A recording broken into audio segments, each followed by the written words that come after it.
Hello friends, welcome to my channel. This is Ramya Srinivas. మన friends and ఫ్యామిలీలో చాలా మంది కిడ్నీలో స్టోన్తో ఇబ్బంది పడుతూ ఉంటారు కదా. అలాంటి వాళ్ళ కోసమే ఈ వీడియో. మీ ఫ్రెండ్స్ అండ్ ఫ్యామిలీలో ఎవరైనా సరే కిడ్నీలో రాళ్ళతో బాధపడుతుంటే ఈ వీడియో వాళ్ళకి షేర్ చేయండి. అలాగే మన ఛానల్ ఫస్ట్ టైం చూస్తున్నట్టయితే లైక్ అండ్ షేర్, సబ్స్క్రైబ్ చేసుకోవడం మాత్రం అస్సలు మర్చిపోవద్దు. అసలు మన కిడ్నీలో రాళ్ళు ఎందుకు వస్తాయి, అవి వచ్చాయనే సిమ్టమ్స్ మనకి ఎలా తెలుస్తాయి, అలాగే అవి తగ్గిపోవాలంటే ఏం చేయాలి అనేది ఈ వీడియోలో నేను పూర్తిగా చెప్తాను. ఎక్కడ ఈ వీడియో స్కిప్ చేయకుండా మొత్తం చూడండి.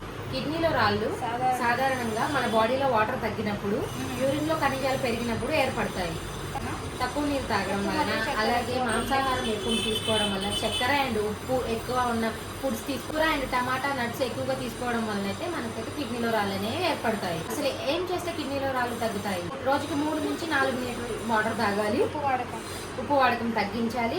అలాగే నిమ్మరసం ఎక్కువగా తీసుకోవాలి. నిమ్మరసం తీసుకోవడం వలన మన కిడ్నీలో ఉన్న రాళ్ళు కరిగిపోతాయి. అలాగే కొత్తగా వచ్చే రాళ్ళు కూడా ఏర్పడకుండా చేస్తుంది అనమాట. నిమ్మరసం మనకి చాలా ఉపయోగపడుతుంది కాబట్టి నిమ్మరసం తీసుకోండి. కిడ్నీలో రాళ్ళు ఉన్న వాళ్ళు తెలుస్తుంది సిమ్టమ్స్. కిడ్నీలో రాళ్ళు వచ్చాయని సిమ్టమ్స్ ఎలా తెలుసుకోవాలి అంటే, కడుపు లేదా నడుముల భాగంలో తీవ్రమైన నొప్పి, రిపీటెడ్గా టాయిలెట్కి వెళ్ళడం, యూరిన్ రెడ్ ఆర్ బ్రౌన్ కలర్లో మారడం, అలాగే వాంతులు అవ్వడం, కొన్నిసార్లు జ్వరం కూడా రావచ్చు. కాబట్టి ఇలాంటి లక్షణాలు ఉంటే మీరు నిమ్మరసం ఎక్కువగా తీసుకోండి, వాటర్ ఎక్కువ తాగండి. ఇంకా ఎక్కువైతే డాక్టర్ని ఒకసారి కన్సల్ట్